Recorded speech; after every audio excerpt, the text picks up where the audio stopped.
Right now, somewhere in your mind, a movie is playing. You didn't write it, you didn't ask for it, but it's playing anyway. In this movie, the phone call is bad news. The relationship is already over. The mistake you made yesterday will cost you everything. None of it has happened, but your body doesn't know that. Your heart is racing for a disaster that only exists in your head. Here's the paradox. The more your mind tries to protect you by imagining the worst, the more it makes you suffer right now for something that may never come. Most people think this is just being prepared. If I imagine the worst case, I won't be caught off guard. So the mind runs the simulation over and over. What if I lose my job? What if they leave me? What if I fail? And for a moment, it feels productive, like you're doing something, like you're standing guard. But notice what actually happens. You don't feel safer. You feel exhausted, tense, already grieving something that hasn't happened. You've paid the emotional cost of the disaster without the disaster ever showing up. And even when the real event finally comes, you go through it twice, once in your head, once in real life. The Buddha told a very simple story to explain this. It's called the parable of the two arrows. Imagine you're stuck by an arrow. It hurts. That pain is real, unavoidable. That's simply life. But then a second arrow hits the exact same spot. This one, you shot yourself. The first arrow is the actual event, the awkward email, the diagnosis, the hard conversation waiting for you. The second arrow is the story your mind builds around it. This means I'm failing. This will ruin everything. This always happens to me. The first arrow you often can't avoid. Life includes real difficulty. But the second arrow, that one is optional. Most of your suffering doesn't come from what happens. It comes from the disaster movie your mind writes about what might happen.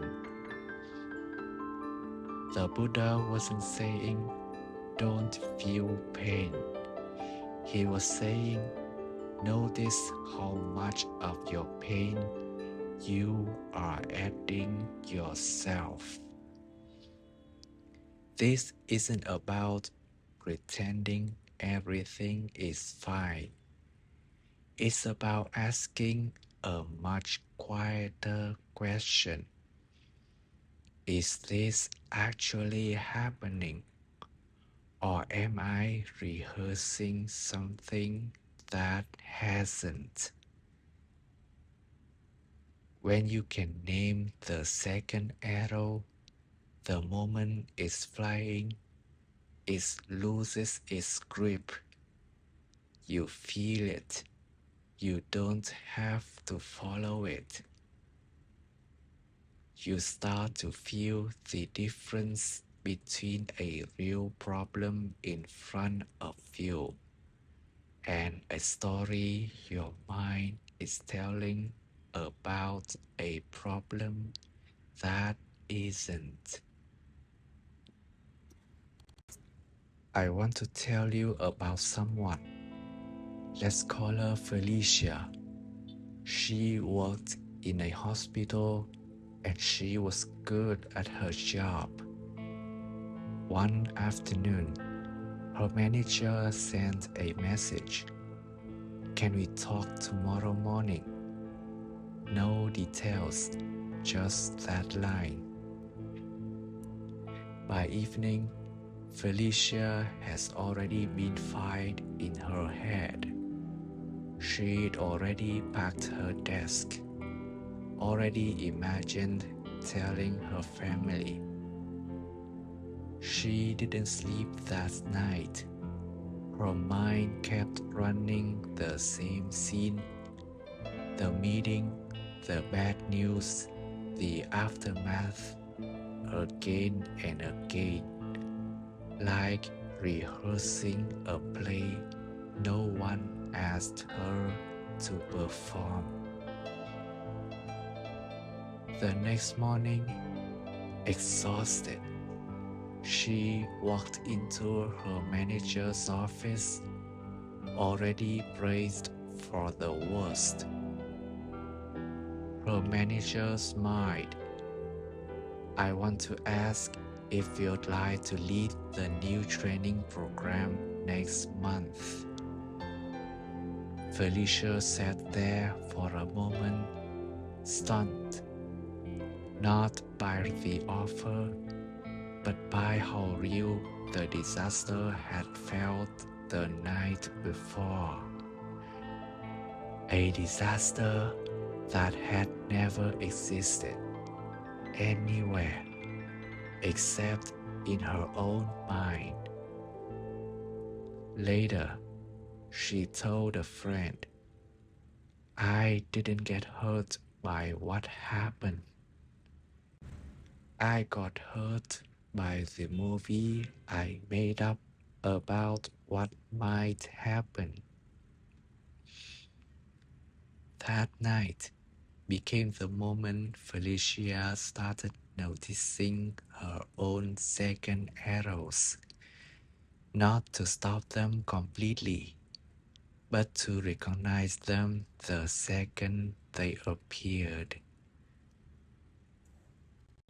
So the next time your mind starts writing a disaster movie, you don't need to fight it or shut it down. Just ask one quiet question. Is this real right now, or is this the second arrow? Most of the time, the answer is enough. You feel the story losing its grip on its own. This isn't about becoming fearless. It's about no longer suffering twice for something that most of the time was never going to happen at all. Tonight, if your mind starts rehearsing a disaster, try this.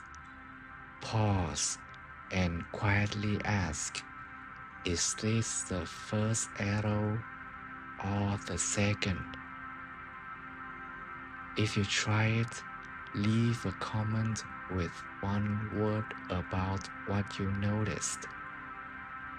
And if this found you at the right time, share it with someone whose mind writes disaster movies too.